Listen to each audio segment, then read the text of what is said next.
At the risk of being severely demonetized, I need to clearly state what I believe to be the thesis of the new album by Megan Thee Stallion, Megan. It is as follows. I love my ussy, and my ussy loves me.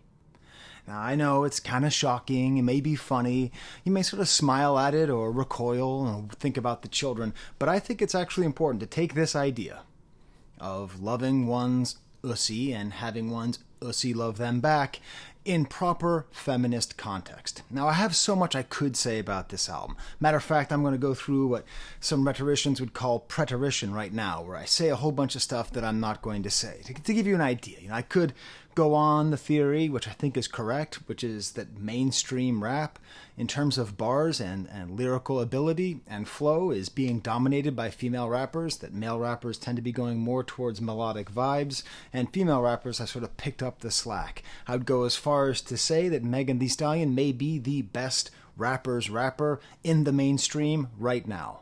I mean, it's hard to tell because, Kendrick is sort of back in the mainstream, so I don't think she's there. But I definitely would put her above, who else do we have in the mainstream rap category that does bars? 21 Savage? He's good, but he's no Megan Thee Stallion. So, maybe I do a whole review about the beats and the rhymes, very high, very low. Like, in general, the beats are good. Sometimes they get a little bit too poppy.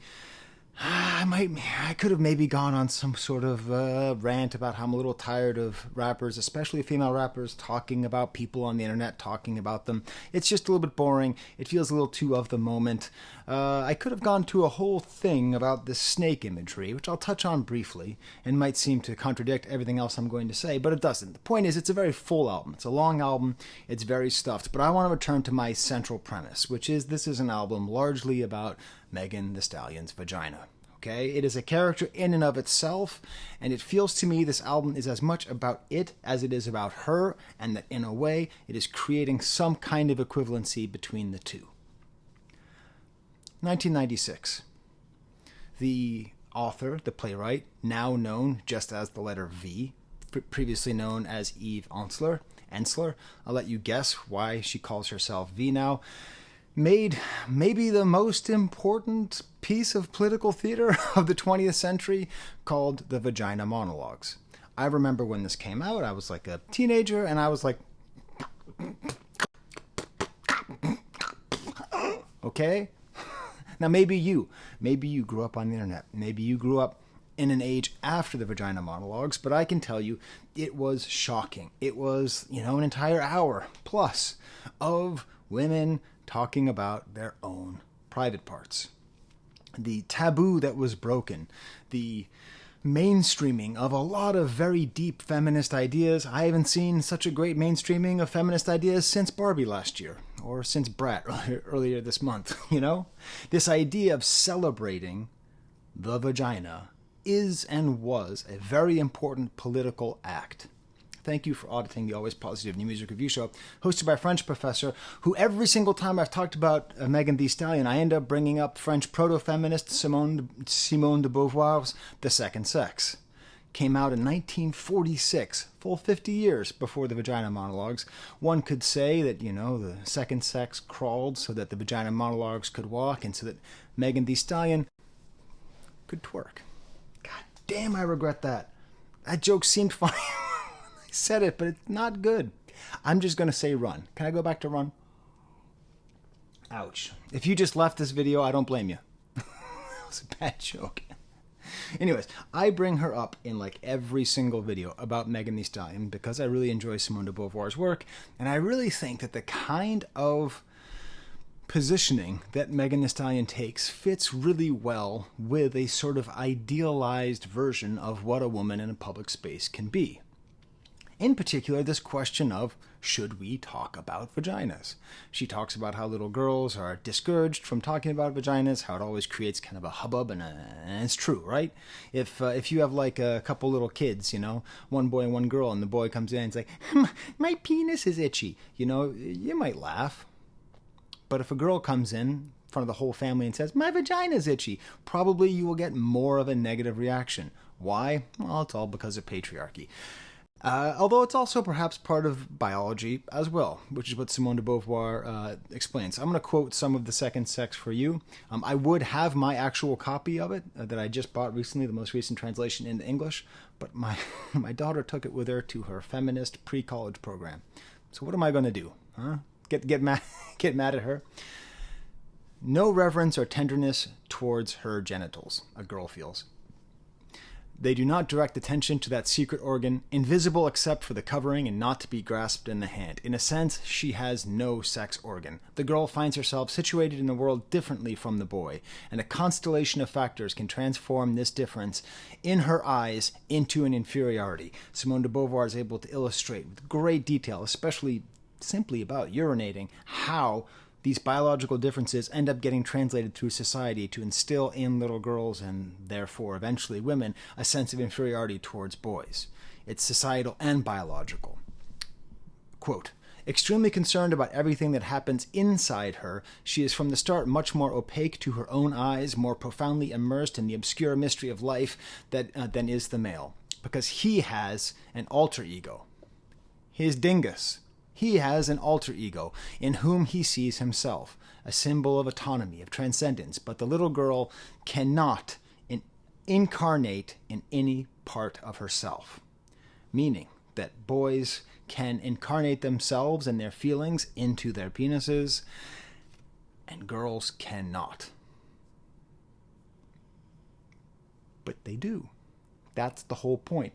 That's the point. Simone de Beauvoir pointed it out. Eve Ensler wrote this great play that helped us to talk about these issues in public, and now we have female rappers doing the rest of the work of making these questions much more public, allowing women and girls to feel that same sense of personhood in their private parts. I'm reminded of Kendrick Lamar's, one of his best lyrics from Good Kid, Mad City, I wish my dick was as big as the Eiffel Tower so I could F the world for 72 hours. The reason that's such a good line is because it's a whole song about ambition. It's about male ambition. It's about the feeling of feeling useless but knowing that you can be so much. It's a power fantasy. It's a power trip. But that feeling that he has of being the Eiffel Tower, that feeling of what did Simone de Beauvoir just say? Transcendence? That one can feel? What if girls are allowed to feel that? And what if they feel that partly thanks to female rappers using the bravado, the power fantasies inherent in hip-hop and turning them into those hidden insides? I really want to thank a viewer from maybe last year named Moro Language Lounge. I was discussing the difficulty I was having, where I have this book, God Save the Queens, by Kathy Iandoli. Great book, excellent coverage of women in hip hop. An excellent book. I really recommend anyone read it. But listen, I tell you what books to read, and I just said, hey, can you tell me any other books? And she suggested, or he, I don't know, actually, at Moral Language Lounge, I don't know if it's a he or she or they, suggested this book, When Chicken Heads Come Home to Roost, which I like. It's not, I don't think it's particularly pertinent to this album right now. So I think I'm going to hold on to this and discuss this later. But the other thing she mentioned was Bad Fat Black Girl, Notes from a Trap Feminist. And this is the missing link, which I think will help to connect Simone de Beauvoir, the VAG1NA monologues, and Megan Thee Stallion. Okay, this is a really spectacular book. There's the author. There she is right there. She's from Chicago. Very interesting. She works for Refinery 29, which if you know any women, they probably have been on Refinery 29 a few times in their life. Okay. Female rappers, on the other hand, opened up an entirely new world for me sexually. It's not that they operated completely outside that reductive male gaze. Most times, they flourished in the spotlight of it. They performed feminine beauty in their music videos, interviews, and performances to advance their careers. They shape-shifted within and around the gaze, also using their sexuality as a source of power and leverage. They created a space for me to consider a framework wherein my desires and needs could come first. For a long time, female rappers and the characters in my favorite books and movies were the only black women who were relatable and used accessible language that I could understand. See, this is the whole problem. feminism has a weight problem, okay? Feminism is often not intersectional enough. It's often too much about the concerns and worries of white women and not enough about non-white people. So she's discussing that. She's getting at that. That's why it's important to think about intersectionality more than just, reading bell hooks and saying, good. You actually have to read people who show how it actually works. Like, this is a book that shows how intersectionality works, okay? Sorry, I lost my place. Happens even to professors. Black women who were relatable and used accessible language that I could understand, encouraging me to define my own identity and sexuality. Female rappers helped me transition into a pleasure narrative. They were my entry point to feminism before I took gender studies courses in college and before I discovered the niche corners of Tumblr. Thanks to them, I set a new goal for myself in high school. After years of sneaking around with different boys and men, for the hell of it, I wanted the shit to feel good every time. I started to reject the assumption that my partners were supposed to be the dominant party during sex, and I was more vocal about what felt good and what didn't. I wasn't afraid of being called a hoe for knowing what I liked, for liking sex at all. I began to think of pleasure as something I could just go and get, not a lottery that I could hit if I was lucky. With time and self-education through female rap, I really started to understand that black women, even those of us who are fat, ghetto, trans, broke, young, and/or struggling, actually deserve pleasure. Okay? Great book. Thank you so much, Moral Language Lounge, for this. I'm telling you, you send me book suggestions, I really might get it. I really might. It's excellent. And what I love is, the other thing is, she starts every chapter with a quote. Like 80% of the quotes are from Megan Thee Stallion because she embodies this so well, and for reasons which I'm going to get to. So if we get to this concept of her pleasure being so central, being so important, helping to bridge the gap between sort of the highfalutin academic feminism and more street-level feminism that can actually be understood by people, we have this idea of Megan being her Ussy.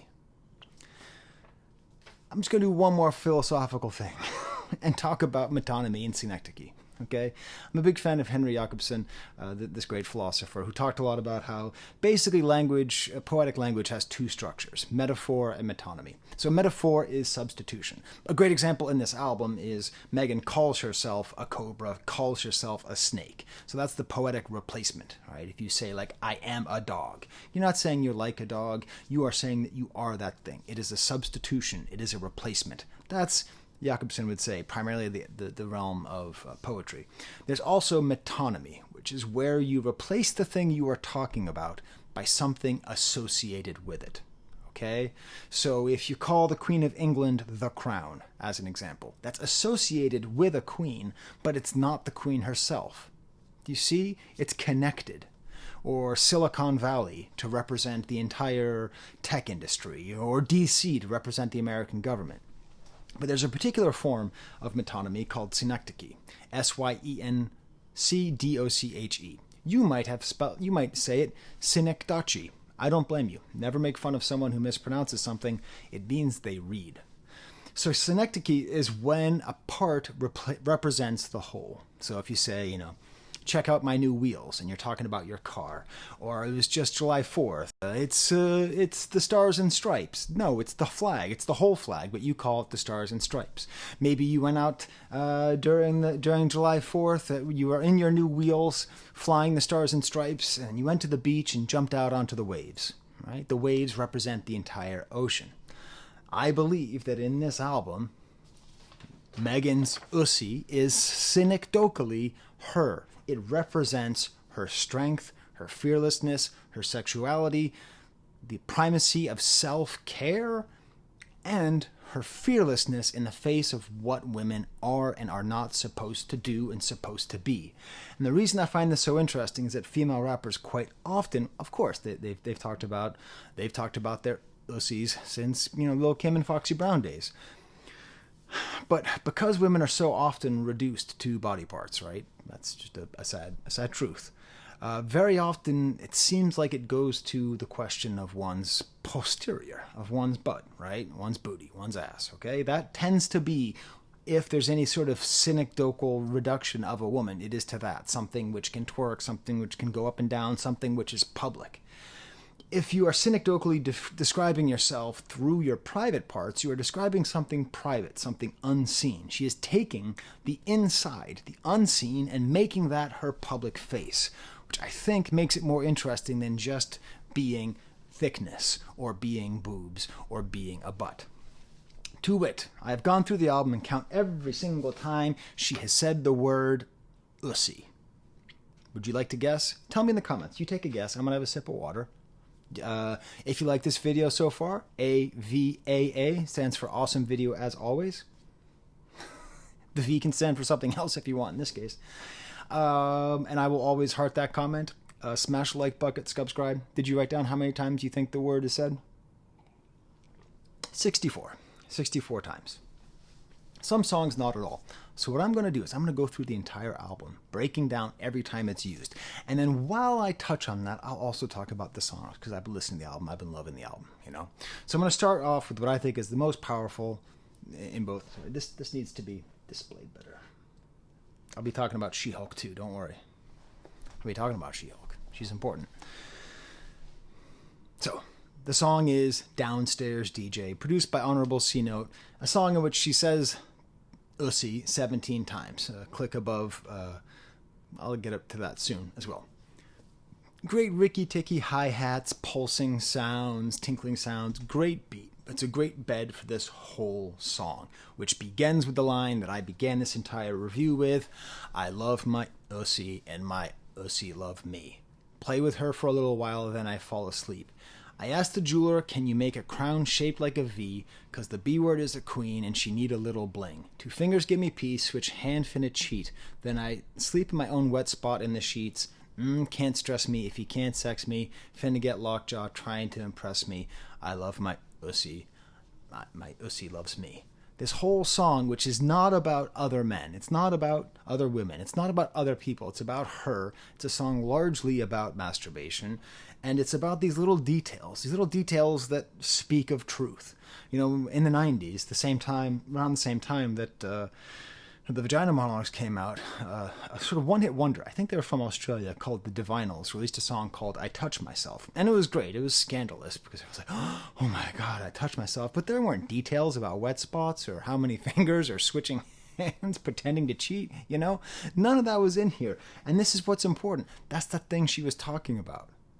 This right here is absolutely a feminist manifesto, but it's using words that any girl, woman can relate to. Now maybe they're shocked and they say this is not cool, this is too vulgar. Okay, fine. But it's still taking something which has been taboo since before the days of Simone de Beauvoir and taking it out. And then we had the next verse. What percentage of women look at pornography? You can tell me that as well. 26%. Seems a little low to me, but hey, 26%. That's a large amount. And I imagine that 26%, that 90% of that 26% is under the age of 40 or under the age of 50. Okay? So I think the numbers are a little bit skewed here based on age. Another great part of the VAG1NA Monologues is how Esler takes you through different ages and different reactions and sort of what women who grew up before the 60s felt versus women who grew up after the 60s. It's great. It's on HBO Max. You should watch on HBO Max because they did a version of it for HBO with the most 90s female rock music you've ever heard. It's like a parody of female rock music. But it's also available for free on YouTube. If you look it up, you'll find it in multiple parts. I don't suggest you do that, but I would rather you get the information than not. I'd rather you watch it than not. So she describes in detail her pornography habits. Me, myself, and I, and a rose. De La Soul reference. Ebony, Leslie, X videos, big titty, blonde hair, Anna Nicole, spicy Spanish hottie, nympho.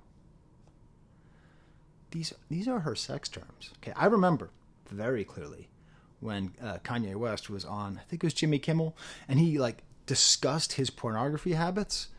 It's like, what? Like she is actually giving you the search terms that she uses when she masturbates. This is you want to talk about personal. And of course, it's mostly centered on women, which goes to this whole other aspect of her sexuality being so fluid and so expanding, and sometimes it's this and sometimes that. I have known women in my life who are straight and who prefer to look at women when they masturbate.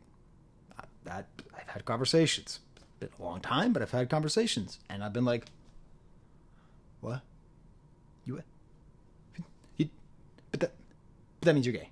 You have to be gay, right? But no, like, hey, sexuality's different for everybody.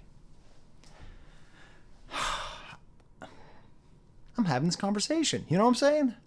Do you hear me sitting here on a nice day while my video on the Kendrick thing is pushing 100,000 views? I'm sitting here on a nice day. It's actually my 5th wedding anniversary. My wife's upstairs with our baby taking a nap. I hope she's napping. I hope they're both napping. I'm sitting here on this nice day, and I'm discussing in great detail the masturbation habits of a stranger.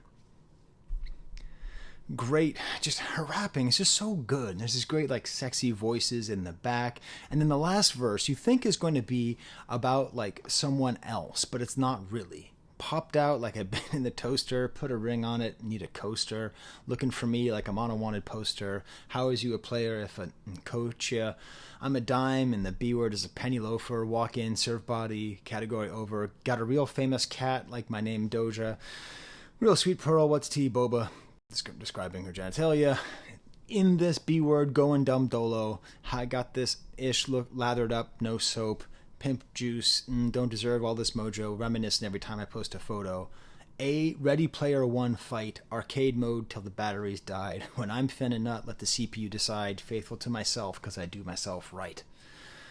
The whole thing, the whole story that is being told is not about some guy who is or is not with her, about other women, but it's about this moment that she has with herself, in detail describing her masturbatorial actions. And everybody who listens, this is mainstreaming female pleasure in a way that Simone de Beauvoir tried to do, that Esler tried to do, that Bowen describes. This is what rap can do. This is female rappers using the tool of hip-hop. It is both a cultural expression and a tool, using the tool of hip-hop to be the voice of the voiceless. In this case, the voiceless is an ussy, that what doesn't have a voice.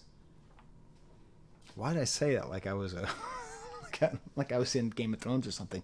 That what has no voice. You ever notice how in the new Game of Thrones show they just keep on changing whether or not they speak like fancy or not? It's very confusing. Total non sequitur. Okay, I'm gonna go through the rest of the song, V by V. Hiss. We got 5. We got 5 ussies. My Ussy so famous might get managed by Kris Jenner. Writes up right there, refers to someone. B word, you a Ussy. Ain't hit this Ussy in years. I knew it was heat. It's a beautiful song. It really is well done. These great trap drums. It's funny because I listened to this on the way. I went and got my wife some almond croissants and macaron for not macaroons, macaron for breakfast, just as like a sweet thing. In a latte. And I was listening to this with my almost 2-month-old daughter, and the thing that she loved is the because Megan, that's like one of her like ad libs is like so like my baby's in the background kind of doing kind of dancing like really nice verse, just super strong, really cool, because she's also talking about being promiscuous and thinking, they think that lowers the value, right? That's the concept that, like, if women have a lot of sex, it lowers their value. When in reality, like, it's better, like, sexual partners, it's better to have more experience for other sexual partners, you know what I mean? Like, what do we live in? Feudal England? Where are we here? Huh? Right? Moving forward. Rattle, just one ussy. Sooner or later, you accept the B word, the better life you'll have. What I like here is that she does a trick quite often where she has this little aspiration on the 2s and 4s. So, 1, 2, 3, 4. Just creates kind of a nice sound. Cool kind of stutter step beat. Again, just a little too much about, like, on the internet, get off and stop talking about me. Like, Megan, who cares about people on the internet? You're Megan the freaking Stallion. Figueroa, just one instance of ussy hoes on the internet, so they don't all quite work. Although she does also say, I got the Master P, but them ain't bout it. Funny Master P reference. And she also says, I'm a mother effing brat, not a Barbie. Did I not predict this? Did you not see my video on Brat by Charlie XCX? I hope you did. It was a good video. I'm really proud of that video. Beyond the fact that it led me to be quoted in the New York Times. Also, I said that this is making sense, that we had a summer of Barbies and now we're going to have a summer of brats, a different form of feminism, a little bit more crass, a little bit more vulgar, perceived of as being less than in the same way that Barbies were perceived of as less than, but actually we need to figure out their value and show the way that they present alternate modes of being for little girls. The importance of brats should not be underestimated, and in the same summer we have the album Brat and we have Megan Thee Stallion, the best pop star and the best female rapper, both making references to brats. I mean, okay, I called it. It was clear it was going to happen. Where them girls at? Where them girls at? That's the banger of the album. Only one example of Ussy here, but just it's woo. I'm going to get super, I don't really like how that. It's like I don't really like how that's reflecting off there.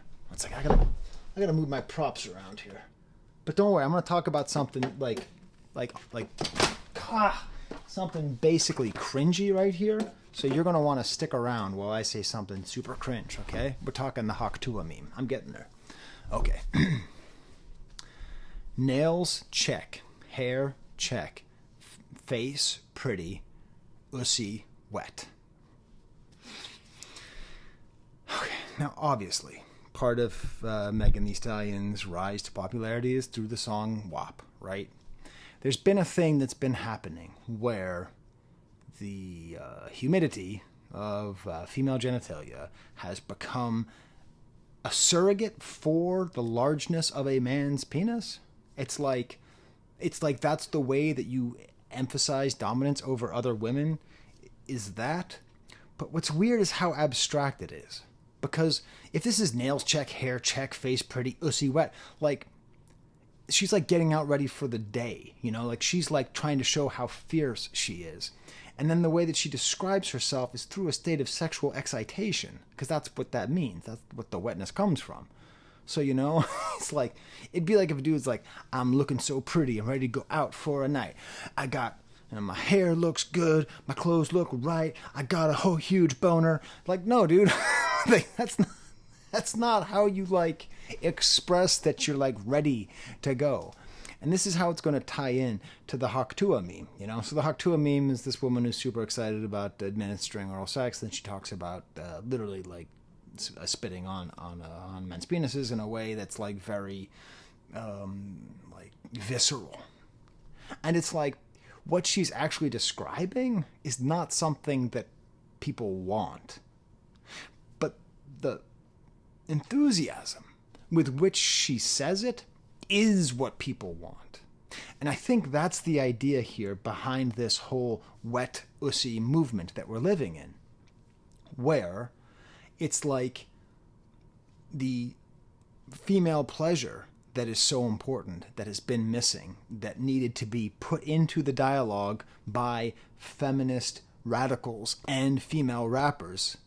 Okay, the concept of female pleasure being meaningful ends up getting transposed into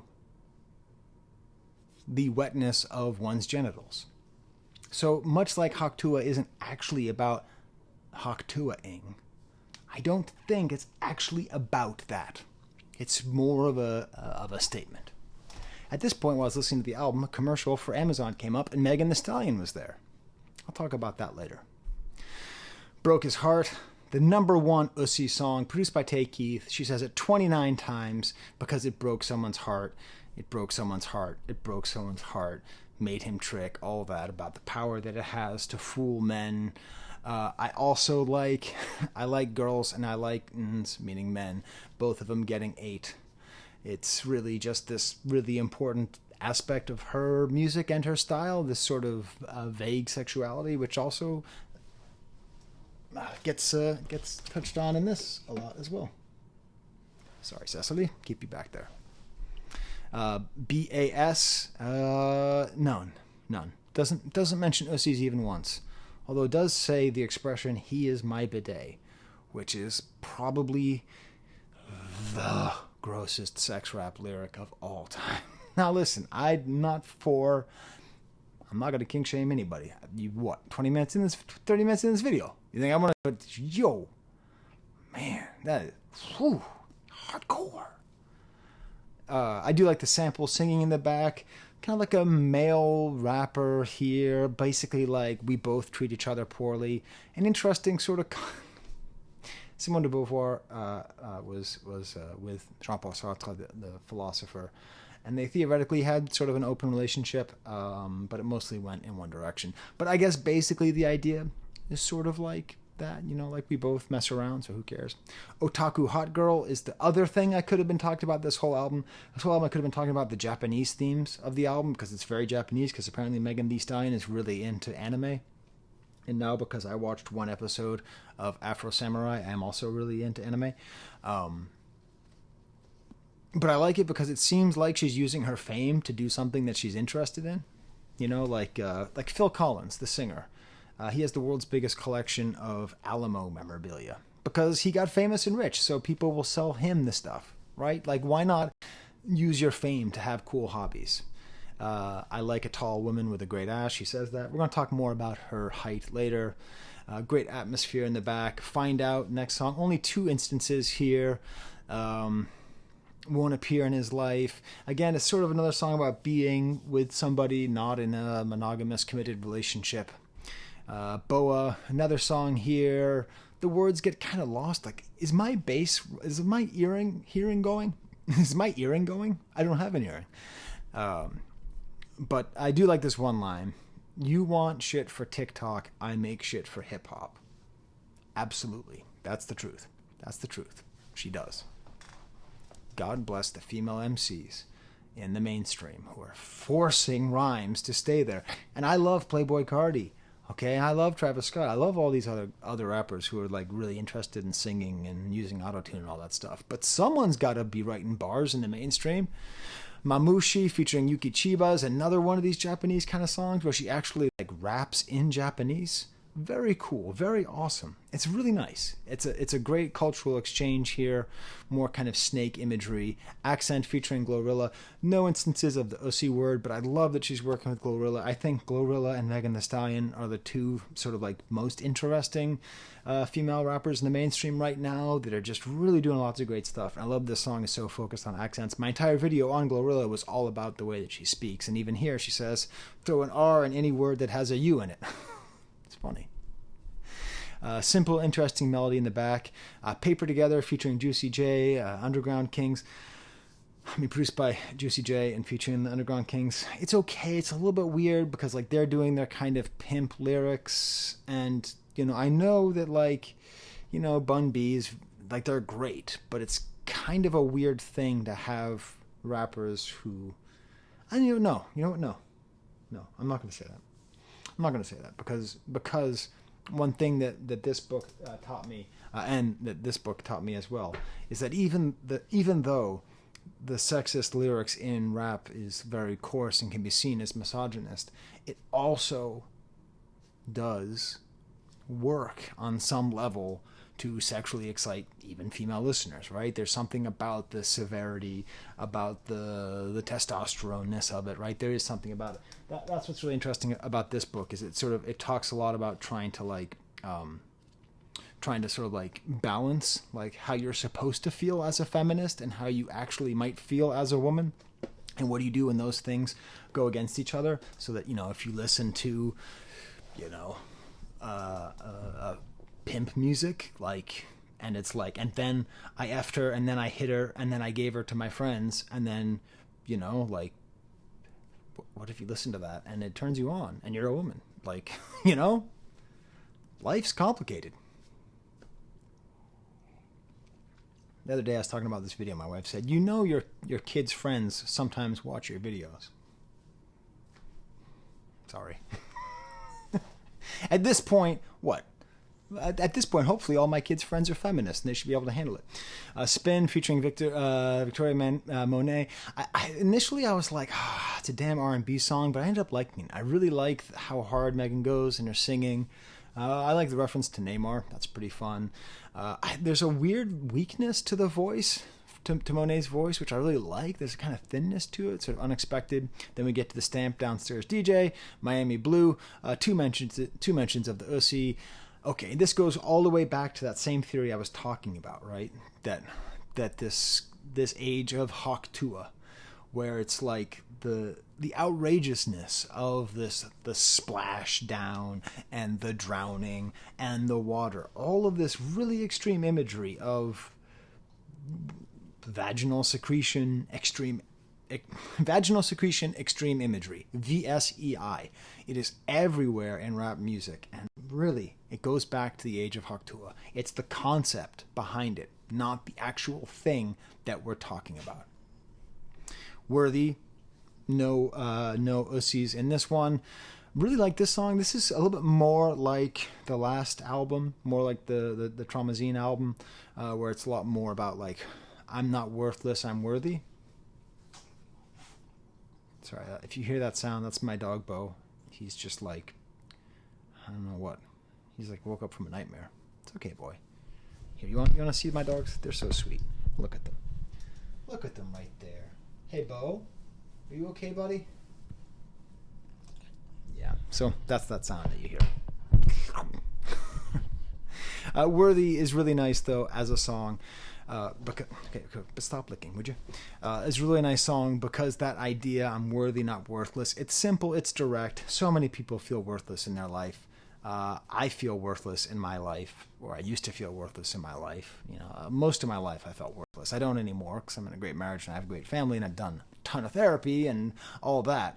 But sometimes music can make me cry, and I'm not worthless, I'm worthy. It really connected with me on there. Moody Girl, this is great because instead of being on bad girl shit, she's on sad girl shit. And she's talking about having sex but still being horny and this loneliness and pretty on the outside, inside dying, leave me alone, where are you going, don't leave me. Need this Ussy, but don't need me. Fly like an angel, bad like a demon. That she's only wanted for this one internal thing. Even if it's the greatest thing in the world, even if she loves it, it's also, in a way, kind of a curse because it's the only way that these men relate to her. Cobra, final track on the album, kind of a metal guitar, ends up working out okay. This Ussy depressed. I'm about to stress him, pink nails around his neck, but this ain't domestic. Think it's going down, now he's stand corrected. This Ussy depressed. I'm about to stress him. Do you understand what I'm talking about by synecdoche? She's depressed, and her Ussy is depressed. That's how she describes herself. That's how, right? Believe it or not, a body part cannot be depressed. My thumb is not depressed. It's not even happy. It's just there. But that's the synecdoche. And when you look at the entire album, it all connects up with this repeated imagery over and over again, with this internal hidden body part representing her in all these different ways. It is both powerful, it is mysterious, it is capable of manipulating others, it is capable of bringing pleasure, it is capable of loving, it is capable of being loved, it is worthy of love. It is all of these things all at once, and it is her. I said I'd mention the Amazon Prime thing. I didn't listen to the Amazon Prime song. Come on, man. I got too much respect for you to do that. Oh, man. My armpits are depressed. This is a really good She-Hulk run. She was on the She-Hulk TV show, Megan Thee Stallion, and she twerked. And a lot of people said that sucked. It doesn't suck. Do you know why? Being a tall woman is difficult. Why did I put this up here? Because Morrissey, for all of his flaws, did tell us on this album that some girls are bigger than others. It's true. That just doesn't mean fat. That just means bigger. She-Hulk is a hero for all of the tall women, the big women. Not necessarily fat, or they can be, whatever, but tall, big. It's hard. Women are expected to be not tall. That is the societal norm, and some of them are not. So, like, awesome. First of all, the show was great. It's hilarious. People who didn't like it just didn't get it. It's totally in keeping with the comic book. It's the same spirit. It's wonderful. It's funny. Tatiana Maslany is amazing. What the hell were you all watching? Weirdos? It was a great show. And Megan Thee Stallion showing up is great because Megan Thee Stallion is the She-Hulk of rap. She's tall. She's strong. She's sexy. She's all these things. She's representing for all of those women who feel in that position, who feel like, hey, I want to see myself like this, but the whole world just sees me like that. So that was a great moment in hip-hop TV history. And y'all weirdos who didn't like it, meh. Okay, so there you go. There's my review. Great album. I didn't even really get into what made it so great because I really wanted to drive it home with this whole theory. All right. Till next time, there's the camera.